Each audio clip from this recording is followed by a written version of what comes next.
Donald Trump maintains his lead in the latest presidential poll despite signing the GOP pledge. However, early this year, Donald Trump actually tweeting today saying, a new poll indicates that 68% of my supporters would vote for me if I departed the GOP and ran as an independent. The poll was taken before the last Trump firestorm, this time over a statement yesterday calling for a complete and total shutdown on all Muslims entering the United States.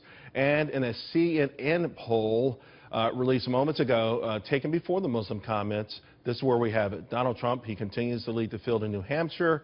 32% of likely Republican voters supporting him right now, followed by Marco Rubio, 14%. Christie still with a little momentum at 9%, and Bush at 8%.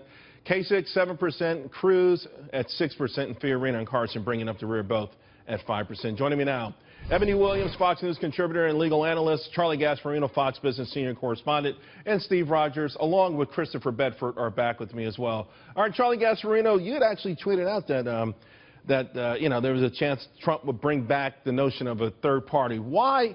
And why do you think he actually tweeted this today? What I tweeted out earlier this morning, before he tweeted that out, I tweeted, okay, get our tweets straight. I said my prediction is he's going to run as a third party, because I really think following the Muslim comments and following the establishment backlash against him, that even if he lost, right, say Donald Trump wasn't the nominee and Ted Cruz became the nominee, or Marco Rubio, he still would have a significant, he still should demand a significant function at the convention. And I think they would deny that of him. And I think that would cause him to run a third party, just being dissed in that respect. Right. Because he knows that the establishment is going to do everything in their power to dislodge him and to make him a non-factor, not just as a candidate, but as a presence at the convention. Well, here's the thing, Eboni. I think Trump has established enough of a solid support that won't waver with him no matter what.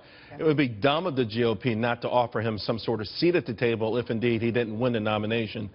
But let's say that didn't materialize. I mean, he's already threatened it more than once. It feels like it's definitely going to happen if he's upset. Yeah. This tweet, you know, this percentage doesn't surprise me. I think we expected that to be strong. The fact that he tweeted it out, that's the story. Why does he do that? To gut check the GOP's establishment, to let them know, putting you on full notice.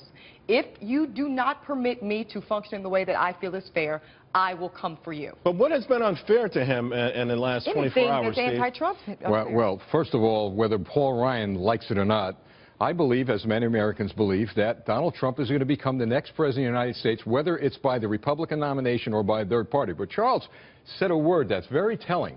And the word, Charles, you said that the establishment wanted to dislodge him, not the people. Wants to. Yeah. The Republican Party is at a civil war with itself. It's the regular guy in the street, the hardworking American Republican, versus that career political atmosphere that's got to go. Hold on a second, because I want to bring Christopher in. Christopher, you know, I know we say that that Trump, if you listen to the media, it sounds like he's got this locked up. Although his poll numbers are in the high 20s, 30s, that's not 50% of the electorate, and perhaps as this thing whittles down a little bit, there may emerge a real contender. It could be Cruz, it could be Rubio, it could be a three-man race.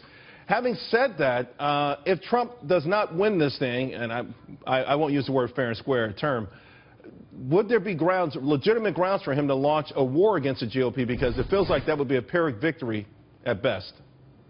So I think there's a couple things going on here. A lot of Donald's numbers, talking to campaigns, other campaigns around D.C., I found that their numbers and their polling has showed that a lot of Trump supporters are not your average Republican primary voter. They haven't voted in primaries before. They may not come out today. So we'll see once the voters show up. That's a huge assumption. We also know when it comes to elections, the people that are most motivated do show up, and there's no doubt about it. The most motivated people in America right now are Trump followers. And here's the thing, Charlie, on that note, what would he gain if he siphoned off votes from the GOP and Hillary waltzed into the White House? I don't think you should totally dismiss what the gentleman just said there, because I'm hearing the same thing. And here's why. The question is, will his voters that are showing up in these polls, and by the way, these are polls with fairly significant margins of errors. They're not. 4.5%, 5%. You start to add 5, take out 5, and will these people actually show the poll? But let's just say the scenario plays out. And if they do, he runs a third party. Why would he do that? because he would be guaranteeing Hillary Clinton. Listen, I don't think, now let me make this point. I don't think he cares if Hillary Clinton becomes president, just so you know that. Well, that's Second of all, but there's Charles- a presumption that Hillary Clinton would walk in there, because something that no one is talking about that I know for a fact, some of these Trump supporters are actually not even Republicans. Exactly. He is transcending the party line on this, and Okay. he's not talking about it, but they All right, let's hold on one second. So he's getting some of these, maybe some of these old Reagan Democrats, so to speak.